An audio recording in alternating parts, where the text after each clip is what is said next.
तो आज का अपना टॉपिक है इमारतें, चित्र तथा किताबें।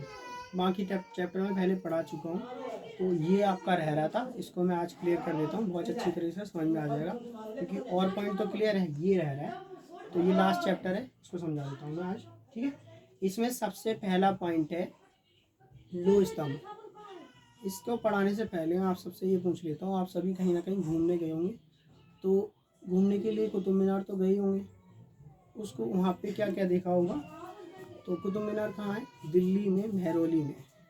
और महरौली में कुतुब मीनार के पास में ही एक बड़ा सा लोहे का स्तंभ है, खम्बा टाइप का। वो खम्बा आपने देखा होगा। वो खम्बा दिखने में कैसा है? एक स्ट्रीट लाइट जैसा है। और वो स्ट्रीट लाइट कितने हाइट की है? उसकी हाइट कितनी है?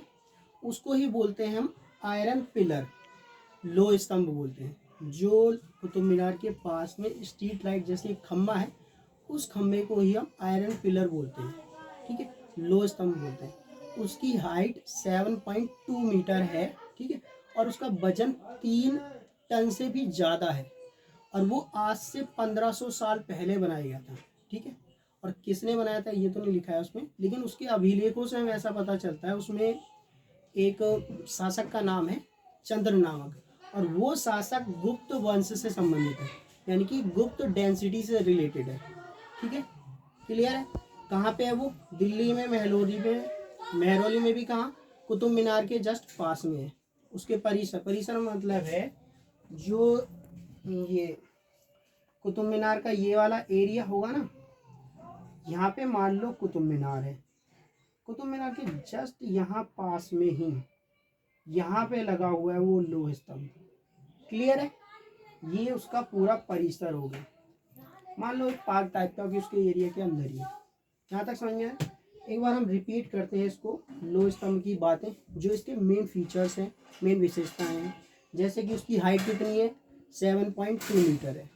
ठीक है, उसका वजन कितना है? 3 टन से, 3 टन से ज़्यादा है। ठीक है, अब 3 टन से ज़्यादा, और कब बनाया गया था? आज से 1500 साल पहले। ठीक है, कहाँ पे है? दिल्ली में, महरौली में, कुतुब मीनार के पास में। ठीक है, क्लियर है? आ गया समझ में? ठीक है, और इसकी एक और ख़ास बात है कि ये 1500 साल पुराना है और अभी तक इसमें जंग नहीं लगा है।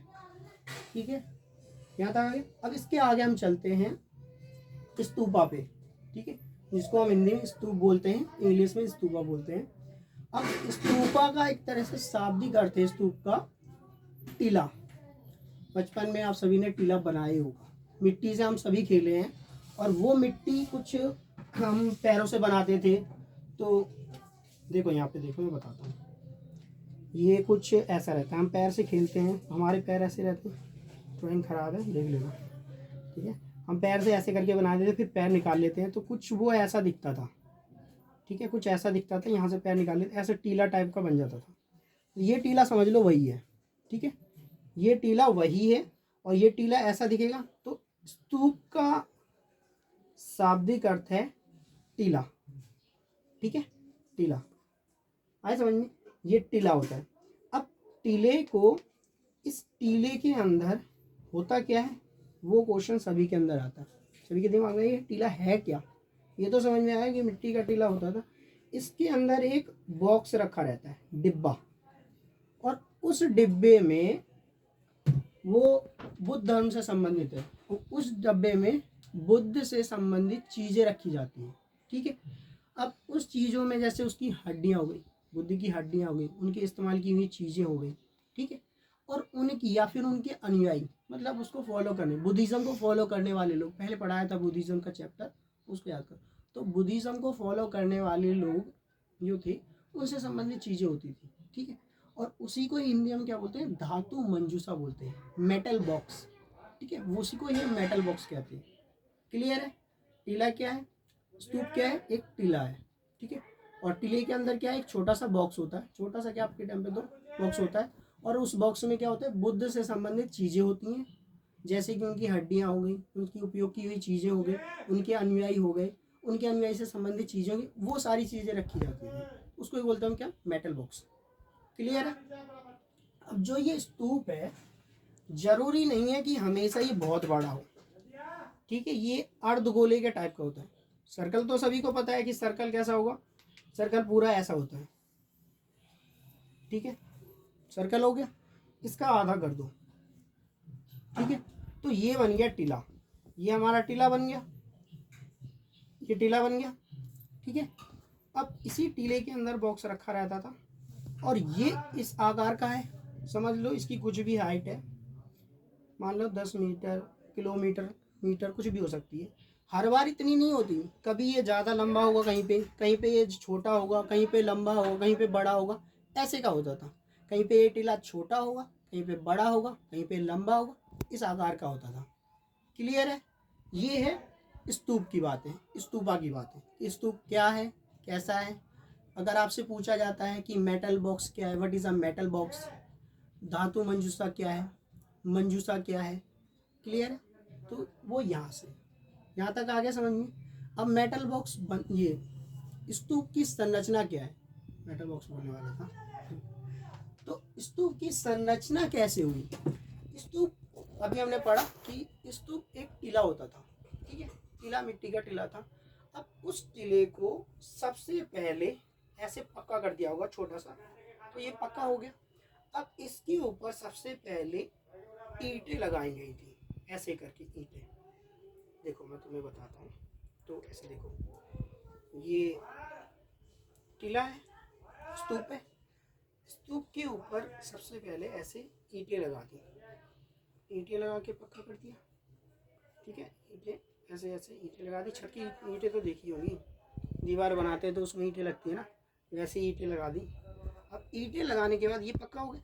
फिर इसके ऊपर एक गुंबद बनाई गई, गोल गुंबद तो देखी होगी, मस्जिदों में जाते हो, मंदिर में जाते हो, तो ऊपर एक गोल ऐसा करके बना रहता है, ऐसे गुंबद बना दी। नीचे एक छोटा सा टीला हो गया, उसको पक्का कर दिया, ये गुंबद बना दी, ठीक है, क्लियर है। अब इस गुंबद बनाने के बाद इसके चारों ओर ये तो ये अर्धगोले का टाइप का हो गया। अब इसके चारों ओर एक ऐसे ये टीला है। अब टीले के चारों ओर जैसे गोल घूमने के लिए, तो गोल जैसा दिख रहा हो, ऊपर से गोल दिख रहा हो, नीचे से तो अर्धगोला ही होगा, नीचे पूरा गोल थोड़ा बनाएगा, जमीन खोद के थोड़ा बनाएंगे, तो ये ऊपर से तो ऐसे ही लगेगा अर्धगोले टाइप का। तो ये टीला है, उसके चारों ओर ऐसे करके एक रास्ता बना दिया, ताकि बुद्ध धर्म को मानने वाले, इसके अनुयायी, पूजा पाठ करने वाले चाहते हैं कि इसके ऊपर चारों ओर चक्कर लगाएं, परिक्रमा करें, तो इसके चारों ओर एक रास्ता ऐसा बना दिया गोल करके, ठीक है। अब इसके ऊपर भक्तजन जो भी हैं उनको घूमने के लिए ऐसे ऐसे घूमते होंगे, तो इसको क्या बोलते हैं, परिक्रमा। इसी को बोलते हैं प्रदक्षिणा पथ। पथ मतलब एक रास्ता, ठीक है। ये एक रास्ता बना दिया और ऐसे चारों तरफ से ऐसे कर दिया, ठीक है। और बीच में ये है हमारा स्तूप, ठीक है, गुम्बद जैसा। और गुम्बद के अंदर तुम पता ही आपको छोटा सा स्तूप है जिसको डब्बे है अंदर रखा हुआ है, ठीक है। अब ये हो गया प्रदक्षिणा पथ। अब इसके आसपास में क्या एक रेलिंग भी लगा दी, ठीक है, रेलिंग ऐसे करके लगा दी। इस रेलिंग को ही बोलते हैं वेदिका। क्या कहते हैं, वेदिका, ठीक है। जैसे दिखाओ, आपको सबको दिखाता हूँ मैं, ये दिख रहा है छोटा सा, ये हो गया आपका स्तूप। स्तूप के चारों ओर लगा दी हमने ये ईंटें, ठीक है। ईंटें लगाने के बाद इसको गोल गुम्बद बना दिया। गुम्बद बनाने के बाद चारों तरफ बगल में एक छोटा सा रास्ता निकाल दिया, ठीक है। उस रास्ते को ही हमने क्या बोल दिया, प्रदक्षिणा पथ। फिर लगा दी रेलिंग, रेलिंग को बोलते हैं वेदिका, क्लियर।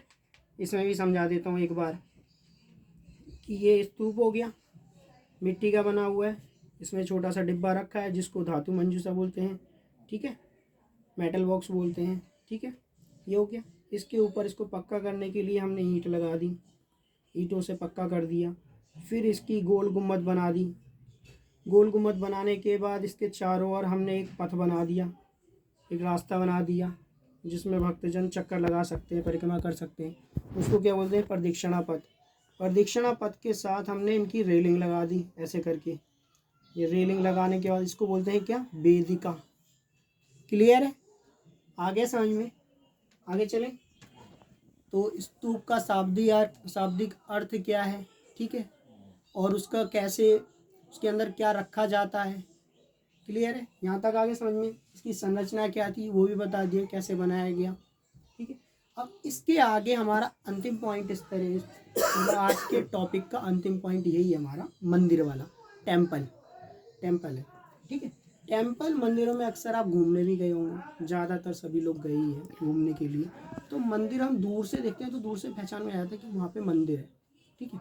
मंदिर को देखते हैं तो ऊपर से एक ऐसा बना रहता है, तो हमें लगता है वो मेन जगह है जो सबसे ज़्यादा ऊंची होती है। मंदिर जहाँ पे भी रहता है ना, तो उसकी एक चोटी हमें दूर से ऐसी नज़र आ जाती है।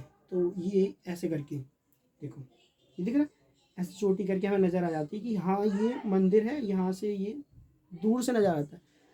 तो जो ये सबसे ऊंची जगह नज़र आ रही होती है ना, तो वो जो जहाँ पे मंदिर रहता है, तो वो इसलिए बनाई जाती है जो ऊंचाई से नज़र आता है। तो उसके जस्ट नीचे ही भगवान रहते हैं, चाहे उसमें विष्णु हो, देवी हो, हनुमान जी हो, कोई भी भगवान हो, तो वहाँ पे मुख्य रहते हैं। उसी के साथ उसी को ही बोलते हैं गर्भगृह, जहाँ पे भगवान रहते हैं। और उसको सबसे ऊंचा इसलिए दिखाया जाता है ताकि दूर से पहचान में आए कि वो मुख्य जगह है। और वहीं पे पंडित जी रहते हैं जो कि पूजा पाठ करते हैं, भक्तजन आते हैं पूजा करते हैं, ठीक है। मंदिरों के साथ में ही होता है एक और जगह जहाँ पे पंडित लोग और भी लोग बैठ सकते हैं। आज के टाइम में बहुत सारे मंदिरों में गए होंगे जहाँ पे 2-4 कमरे होते हैं, जहाँ पे सभागार जिसको बोलते हैं, रुक जाते हैं, बैठते हैं, मीटिंग कर सकते हैं, इस तरीके उसको बोलते हैं मंडप। महाबलीपुरम, हाँ महाबलीपुरम में जो मंदिर है उसमें बहुत सारे मंडप पहले से बनाए गए हैं, ठीक है। अब समझ में आया मंदिर का, क्लियर है। अब मंदिर के आगे चलते हैं हम लोग। तो मंदिर को, इनकी संरचना कैसे की जाती है, इनका निर्माण कैसे किया जाता था, स्तूपों का और मंदिरों का, ठीक है। इनको निर्माण कौन करवाता था, बनाता कौन था, बनवाता कौन था। अब हम जैसे आम लोग तो बनवा नहीं सकते हैं। मंदिर बनाने के लिए, स्तूप बनाने के लिए, ये बहुत बड़ा स्तूप, सांची का स्तूप देखोगे तो बहुत बड़ा है, अमरावती का स्तूप देखोगे तो बहुत बड़ा है। और बहुत सारा मंदिर तो हमारे यहाँ पे भी बहुत सारे मंदिर है, दिल्ली में भी बहुत सारे मंदिर, हनुमान जी का मंदिर है और भी बहुत सारे मंदिर है। अब इन मंदिरों को बनवाने के लिए बहुत सारे पैसे लगते हैं, धन खर्च होता है, इनको आम लोग नहीं बनवा सकते। तो उस समय पर मंदिरों को, स्तूपों को राजा या रानी बनवाते थे, ठीक है। राजा या रानी बनवाते थे क्योंकि उसमें धन खर्च होता था। जहाँ पे भी मंदिर बनवाना होता था या स्तूप बनवाना होता था, उस समय पर जितनी भी ऐसी चीज़ें बनती थी, आज के टाइम के इतिहास ही बोलते हैं, तो उन जगहों को बनाने के लिए पत्थरों का इस्तेमाल होता था। अब जिस जगह पर मंदिर बनना है, स्तूप बनना है, तो वहाँ पे कौन से पत्थर लगने हैं, कैसे पत्थर लगने हैं, उन पत्थरों को निकलवाया जाता था, ठीक है। वहाँ से निकलवाने के बाद उन पत्थरों को जहाँ पे मंदिर बनना है वहाँ पे उन पत्थरों को भेजा जाता था, ठीक है। यहाँ पे समझे, पहले पत्थरों को निकलवाया, फिर जहाँ पे बनना है वहाँ पे भेजा गया। अब भेजने के बाद उन पत्थरों को आकार दिया गया, मतलब कि शेप्स दी गई, कि किसी को दीवार की शेप दे दी गई, वॉल की शेप दे दी गई, किसी को रूफ की शेप दे दी गई, छत की शेप दे दी गई, ठीक है। किसी को कोई शेप दे दी गई। फिर शेप देने के बाद उनको कहाँ पे कैसे रखना है, कहाँ पे लगाना है, ये बड़ा मुश्किल का काम होता था। फिर लगाने के बाद ऐसे बनाते थे मंदिर या स्तूपों को, समझ में आया। सबसे पहले पत्थरों को निकाला जाता था, पत्थरों को निकालने के बाद उनको जहाँ पे स्तूप या मंदिर बनाना है वहाँ पे भेजा जाता था। भेजने के बाद उनको शेप्स दी जाती थी, शेप्स देने के बाद उनको रखा जाता था, लगाया जाता था। ऐसे बनाए जाते थे मंदिर या स्तूप, ठीक है। यहाँ तक समझ में आया कि मंदिरों का या स्तूप का निर्माण कौन और कैसे करवाता था। कौन करवाता था, राजा या रानी करवाते थे, ठीक है। कैसे करवाते थे वो आपको समझ में आ गया, ठीक है। अब निर्माण करने के बाद आप सभी ने देखा होगा मंदिर बहुत ज़्यादा सुंदर होते हैं, स्तूप बहुत सुंदर होते हैं, लेकिन उसमें सुंदरता का काम राजा या रानी नहीं करवाते थे। वहाँ के जो भक्त लोग होते थे, जो लोग घूमने आ रहे हैं, देखने जा रहे हैं, तो चढ़ावा देते हैं, पैसे देते हैं, उससे, ठीक, उस पैसे को ही ज़्यादातर लोग, वहाँ के जो राजा या रानी होते थे, वो सजावटी काम करवाते थे। जैसे महाबलीपुरम का मंदिर हो गया या फिर कोई और मंदिर है, वहाँ पे ज़्यादातर जो मंदिर होते थे कि जो सजावटी काम है उस पैसे से किया जाता था, जो भक्तजन वहाँ पे चढ़ावा के तौर पे देते थे उसका उपयोग करके, क्लियर है। और कई मंदिरों पे तो उनके नाम भी लिखे हुए हैं, जैसे कि एक तोरण द्वार का, प्रवेश द्वार का दे रखा है कि वहाँ का प्रवेश द्वार बनाया गया था, तो वहाँ के भक्तजनों ने जो पैसे दिए थे उसको दे के बनाया था, ठीक है, क्लियर है। अब कुछ प्रश्न है, क्वेश्चन है, उनके आंसर बताना कि लो स्तंभ कहाँ पे स्थित है, उसका वजन कितना है, लो स्तंभ की क्या विशेषता है, क्या फीचर्स हैं, ठीक है। ये टीली का क्या अर्थ है, कहाँ इसका निर्माण कैसे किया जाता है, मंदिरों का निर्माण कैसे किया जाता था, ठीक है, कौन करवाता था। क्लियर है। इन प्रश्नों के उत्तर देना। खत्म।